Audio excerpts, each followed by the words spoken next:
Most respected Professor Uthialaji, Chairperson of the Higher Education Council, Professor Agnihotri, my dear friend Dr. Umashankar Pandey from Kolkata, esteemed faculty members from all over India who are present today in this very important discussion. I also see a lot of my friends from the media education discipline, and I'm really glad that we are having a very, very important, relevant discussion on innovation in media teaching. I'm sorry, there is a issue regarding internet stability. I hope I am audible. Please let me know when I am not audible. Hello. Hello. Sir, you are audible. You are good. Suresh, you are good. Go ahead. Okay. Thank you. Thank you. Now, what is the objective of this entire innovation in media teaching? We talk about what is the objective?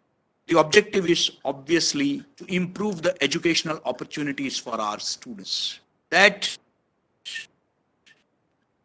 we bring in innovation so that our student community are able to match up to the requirements of the industry and academy. Because our students are going to be either media practitioners, so we have to upgrade their skill. They are passing through difficult times, but at the same time, they have also opened new vistas, new horizons. Now, what is it that we are looking for when we talk about innovation? For me, innovation means applying new or different pedagogical approaches, technologies, course design, organization, and assessment. Now, for me, that is what I mean by innovation. So, we need to improve upon existing implementation of the standard practice, as also introduce new practices. And what is the objective? The target is to achieve greater learning outcomes. Now, that is what we have to keep in mind. To be just a technological, are we going to prepare technocrats that we lay so much emphasis on technology? I am reminded of this anecdote from a European professor who told me at an international conference that he was invited for a meeting, for a presentation. And when he came out, people from other disciplines asked him about, they thought that he is a technocrat because he was all along talking about technology. He said that my idea is not to produce technocrats, but better journalists, better communicators. So sometime or somewhere in the process of introducing technology, we also end up creating technocrats rather than sensitive journalists, sensitive communicators who can bring about a change in the society, who can change status quo. That is the final objective of a journalist. Now, so what is it that are pedagogical changes, the curriculum enhancement? What should be the objective of that? The objective should be to stimulate thoughts and feelings, not just how to better use a camera, how to use artificial intelligence. That should not be the idea.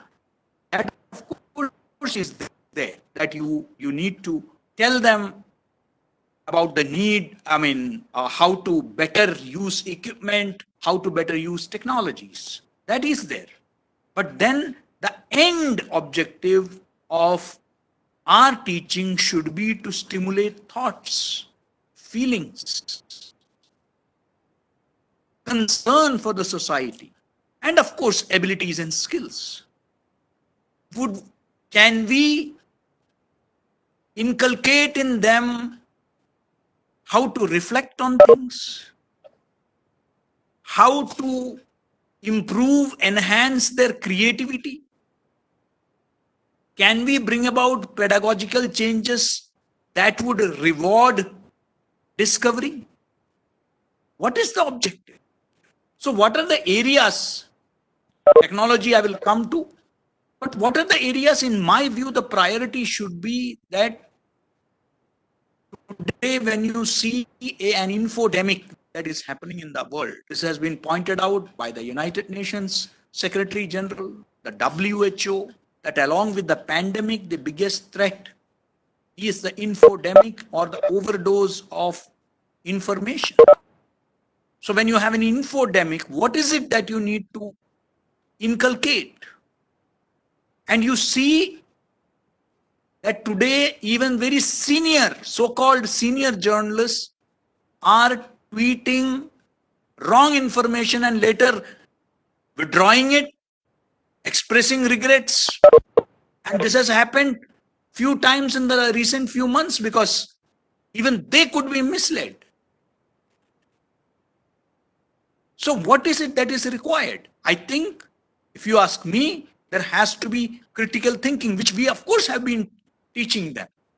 But we need to. It has to be, the emphasis has to be more. How do we go about it? For me, it is important that in this new era, it is important to talk about teacher learning. Is teacher learning just attending few webinars, following I'm also addressing webinars, I'm also attending webinars? No. I think that faculty development, not for just for API course. Now, recently, I see many of my colleagues also who are part of this thing. At IMC, I had set up the National Media Faculty Development Center. And one of the first steps I have taken at Makhanlal is that for the benefit of our teachers, we have got Coursera licenses, and every teacher has been asked in the last one fortnight itself to join one or the other Coursera courses. Now, I'm really happy to report that almost every teacher at Makhanlal has joined these courses in every campus. Because that has to be, we have to be on a constant learning curve. Only that can bring about, only that exposure to international and national advancements in learning, in teaching, that need to be brought about. So training of trainers or TOT programs are very important. Research as against Google search. My friend Dr. Uma dwelt at length on Google. But while he has dealt on issues,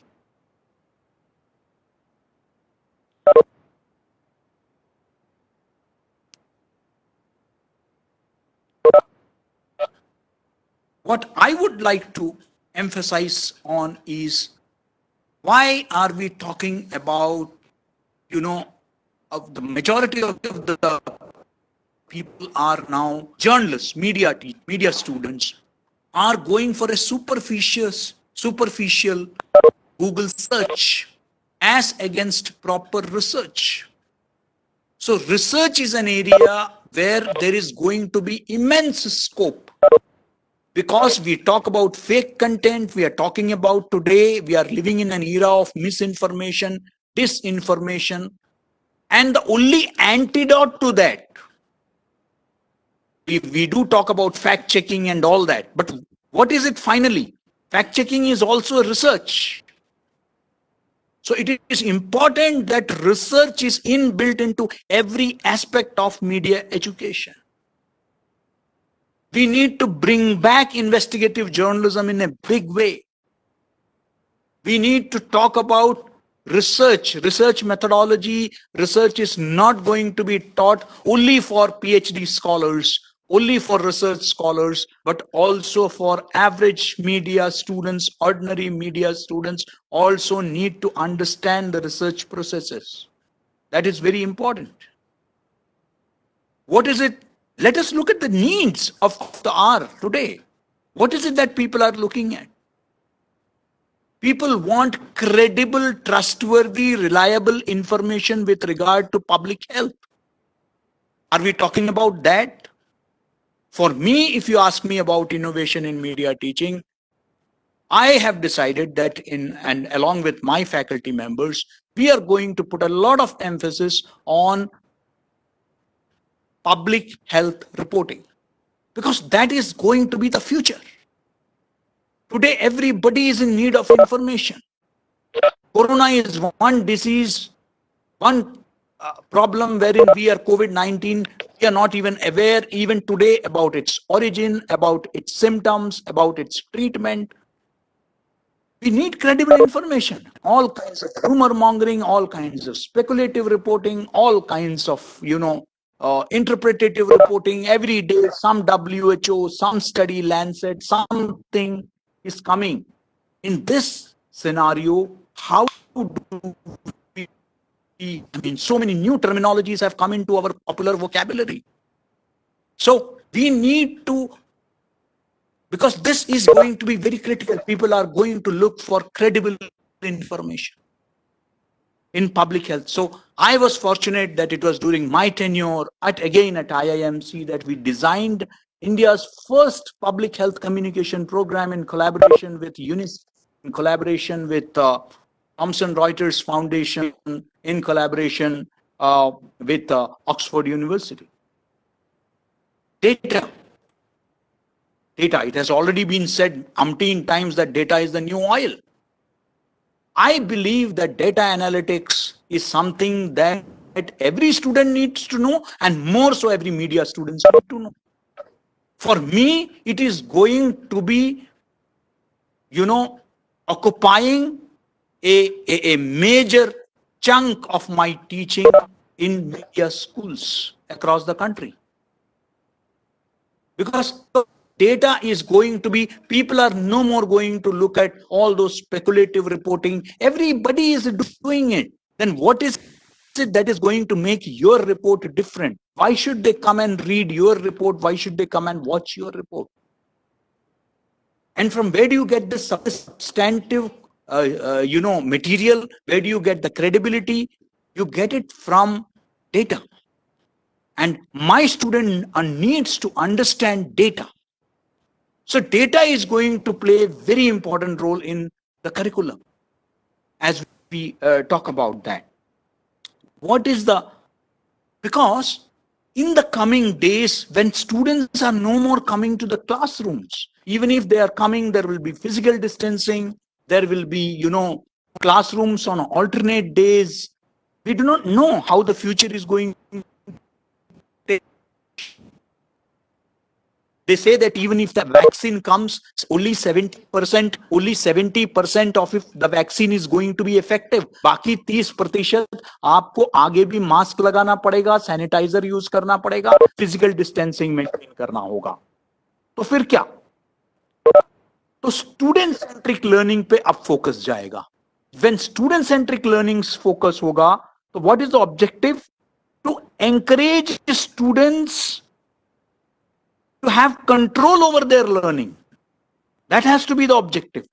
So we have to look at the learning management systems, the LMS, whether it is Schoology, Google Classrooms, Canvas, Blackboard, you name it, in a big way. Disruptive innovation has to be there. This is a virtual learning environment. So what are the tools that they are using today? I mean, imagine just about 8 months back, we had banned almost every school and college. You had a ban on usage of mobile phones in the classroom. And today the same mobile phones are today being used. Our students are being encouraged to use. I mean, this is the irony. So you are in a virtual learning. So why don't we, we had this very strong reservation about mobile phones. And we had reservations about students being on social media. But believe me, today you need to integrate Facebook, Twitter into your instructional technology.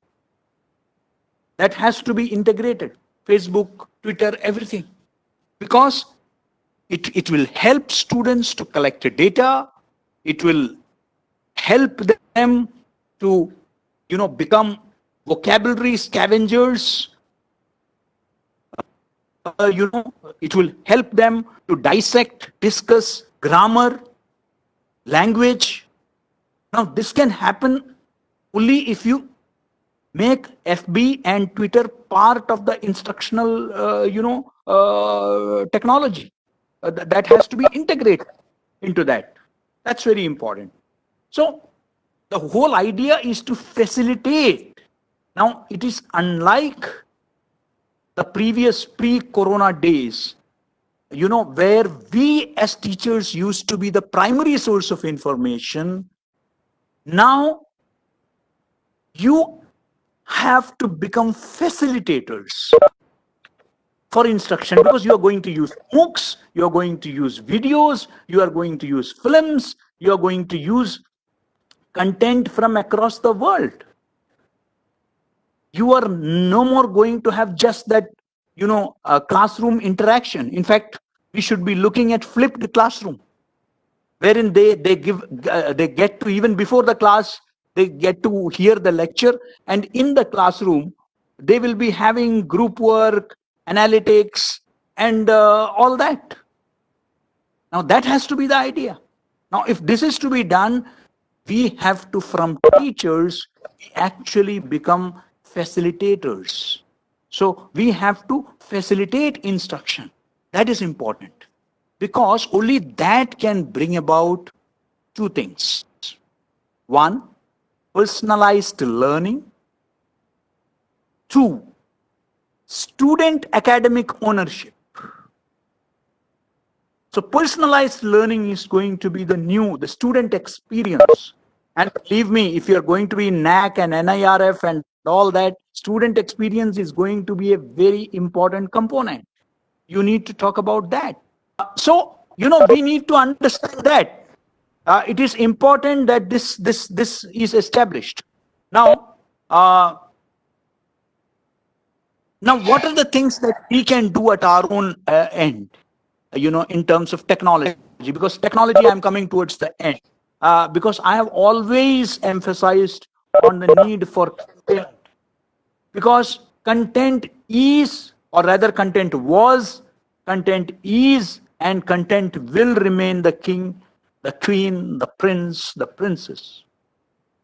So we need to put a lot of emphasis on content. But yes, technology, yes. So how do we bring about technological changes in the classrooms? Again, today you need to bring about technology which is going to be relevant for media students in the future. Again, to give an example, when I was at IMC, we introduced even drones. Now, at that time, many people told me it is fancy that, you are going to have drones in the, we got people from the Air Force, to teach drones. Now, today I saw just few months back when we had the Jagannath Rath Yatra at Puri, I saw television channels actually, and the Supreme Court had allowed only very few people to attend that. And I saw drones being used by television channels to cover the Raths from very close quarters.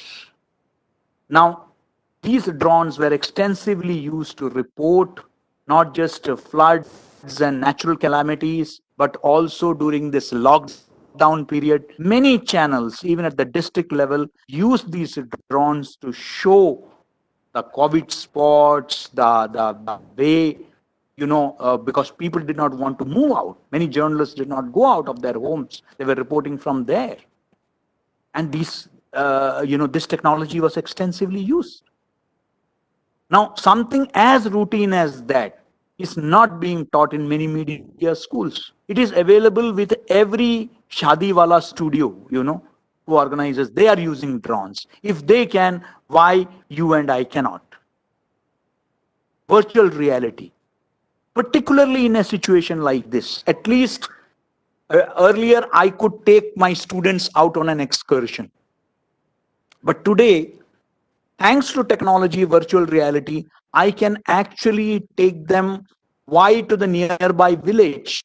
I can take them to the sub-Saharan Africa. I can take them to Latin America. I can take them to Vidarbha. I can take them to Chhattisgarh. I can take them to Kashmir. I can take them to any place. Now, why not utilize that technology wherein sitting in your homes, you can how to make teaching more interactive, interesting, fun. Again, gamification. Gaming is going to be the, in thing. So that learning becomes much more easier. So that has to be incorporated in the, new media teaching. You need to have, virtual drawing boards. Need to use all that wherein there is no monotony. Today, except for PowerPoint presentations, most of the schools, I'm sure there are many innovative schools. I'm sure ऐसे हमारे यहाँ बहुत लोग हैं, बहुत सारे media teachers हैं जो नए चीजों को प्रयोग कर रहे हैं, लेकिन ज्यादातर आज बहुत ही एक बोरिंग एक्सरसाइज आपको दिखाई देता है, आके continuous non stop monotonous boring lectures except PPT. I mean, today you can use the digital pen. You can give them the feeling of a real classroom. Why can't you do that? I mean, it can be done. How to make classes more interesting? So gamification can be there. Quiz can be put in. It can be made much more interactive. Today you have all those quizzing sites which can be incorporated where you can digitally upload your thoughts. That's there. Again, last, I just want to, artificial intelligence. I mean, today the teacher need not, AI will enable the teacher, him or her, to understand, to get a feedback from the students. Technology will enable. How interested the student is, how is the student finding it? How is the student interacting with the new technology? I mean, AI can immensely help. So, there again, cloud technology. How can we use cloud technology to, share textbooks, to share lectures, videos, assignments, lesson plans? All that can be there. But yes, there are also challenges. Many of these things are better said than done. I do accept that. These challenges are there.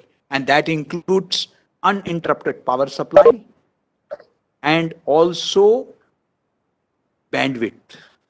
Imagine I am sitting in a very important city, and here too I am facing bandwidth issues that I'm not able to use my video.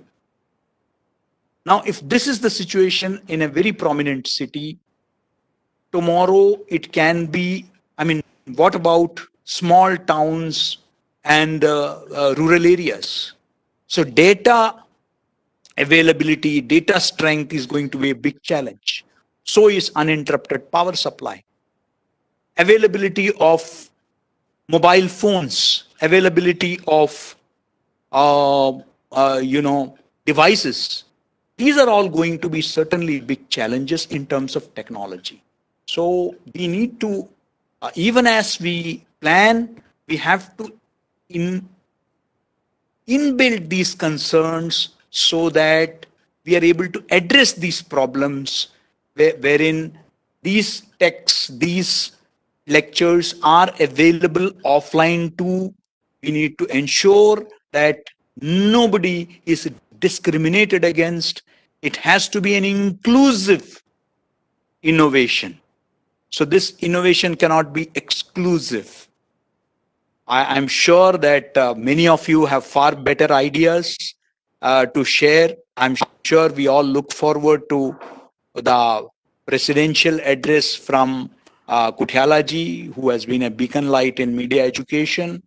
I have tried to share some of the thoughts that I have been articulating off and on, and I will be happy to answer any queries, but I'm sure we are all looking forward to listen to Professor Kutyala. Thank you so much, sir, for organizing this wonderful discussion, and kudos to your team at the Higher Education Commission of this itself is a very innovative step you have taken. Thank you so much, sir. Thank you.